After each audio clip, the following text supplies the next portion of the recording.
Welcome to This Explainer. Let's just dive right in with a thought experiment. It's one of those scenarios that starts off sounding completely utopian, but I promise you, where it ends up gets deeply, deeply unsettling.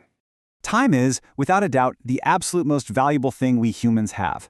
But I want you to imagine waking up tomorrow in a world where your entire day, literally every single second of it, is perfectly pre-calculated by algorithms. You wake up, work, rest, and even relax based entirely on what an AI decides. Sure, life becomes incredibly productive, but if your choices are no longer your own, what happens to you? Are you really living your life? Section 1. The perfect automated day. To really grasp this, let's walk through a scenario laid out by the team over at BlinkHub XYZ. They introduced this idea of an optimization AI.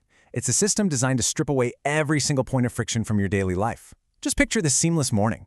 You don't need an alarm clock because the AI wakes you at the exact optimal moment of your sleep cycle. It curates the perfect, nutritionally balanced breakfast, so you're never standing there staring blankly into the fridge. It even knows exactly when your brain needs a break and schedules mandatory relaxation time. Honestly, a stress-free morning with zero decision fatigue sounds pretty amazing, right? And you know what? Because it's so incredibly helpful and frictionless, society just adopts it overnight. Fast forward barely 1 month, and the entire planet is running like a perfectly oiled machine. We are talking millions of hours saved. Productivity is through the roof, traffic jams are literally a thing of the past, and everything just flows. But underneath all that perfect efficiency, a massive psychological cost is quietly building up. Section 2. The illusion of control. The thing is, what we don't realize while we're kicking back and enjoying all this convenience is that the AI has essentially become the pilot. The illusion of control is totally intact, but we've quietly handed over the steering wheel. This brings up a really fascinating concept from our academic sources called algorithmic complacency. It's basically this blind faith we develop in algorithmic results where we just stop questioning the output. And that directly threatens our epistemic agency, which is just a fancy way of describing our fundamental human ability to form, assess, and revise our own independent beliefs. So, how does this complacency actually happen? It's driven by something called hyper-nudging. Unlike a static menu at a restaurant where you just pick what you want, AI constantly adapts to your choices in real time. It works completely invisibly, curating your environment and subtly steering your thoughts without you ever noticing it's happening. And that invisible steering brings us to a really powerful point from philosopher Daniel Susser. He points out that when influence is invisible, we end up acting for reasons we don't even comprehend. Author Rajiv Malhotra takes this even further, calling it the moronization of the masses. He argues that humans are increasingly bowing down to digital deities, like search engines or social media algorithms, totally content to just sleepwalk through life on autopilot as long as our immediate desires are met. When you think about it, it's like our very minds are being digitized into manageable little blocks. Our psychology, our deepest emotions, our daily habits, they are all being modeled, broken down, and completely outsourced to algorithms. We are actively delegating our agency to machines, which ultimately creates a perfectly managed human mind. Section 3. The death of serendipity. Which leads us to the hidden cost of all this predictive perfection.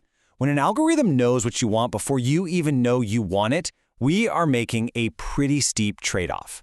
Sure, on one hand, we get extreme comfort and predictability, but to get it, we are swapping out the brain-boosting dopamine of surprise and curiosity for this numb, flat familiarity. We're actively choosing safety over cognitive growth.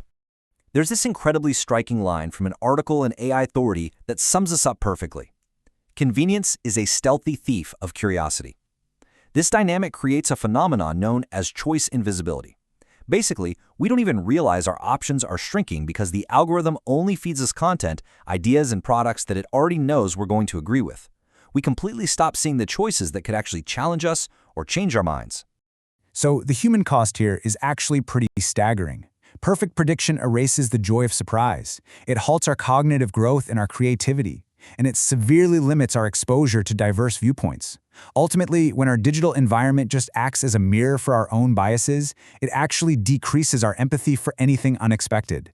A perfectly curated life just leads to algorithmic determinism, and that destroys the messy, beautiful reality of human connection. Section 4. The algorithmic cage. Okay, so we've optimized our days, we've surrendered our choices, and we've lost our sense of serendipity.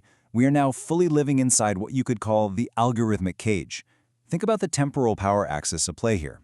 Generative AI models don't actually predict the future. They are entirely trained on past data. They're literally just a synthesis of the past. That means a perfectly optimized AI future is really just a cage built entirely out of humanity's past actions and biases. But what happens if the system stops? This brings us to the terrifying climax of that BlinkHub XYZ thought experiment.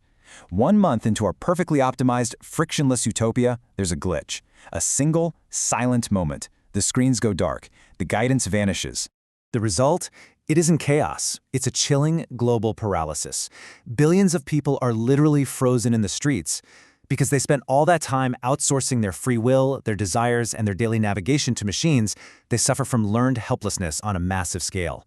Humanity simply forgot how to choose what to do with its own time. Section 5. Reclaiming your free will. Okay, that is a heavy realization. But the good news is, we don't have to stay frozen. The first step to taking back control of our time and our minds is embracing a concept that scholars from the Weizenbaum Library call epistemic sovereignty. This is your power to actively shape your own informational landscape. It means stepping up and taking real responsibility for maintaining your independent thought, rather than just passively letting an algorithm curate your reality. So how do we actually put this into practice? Well, try an algorithmic fast. Go in and disable your autoplay features. Intentionally ignore those top picks and For You feeds. Dig around and browse for content manually. If an app has a serendipity slider, crank that thing to random. The whole goal here is to treat AI as a helpful partner, rather than an infallible oracle that dictates exactly how you spend your day. As we wrap up this explainer, I want to leave you with one final, lingering thought to reflect on. In a world that is increasingly eager to predict and manage every single second of your existence, if your choices are no longer your own, what do you become? Keep your curiosity alive, embrace the unexpected, and whatever you do, don't let the algorithm steal your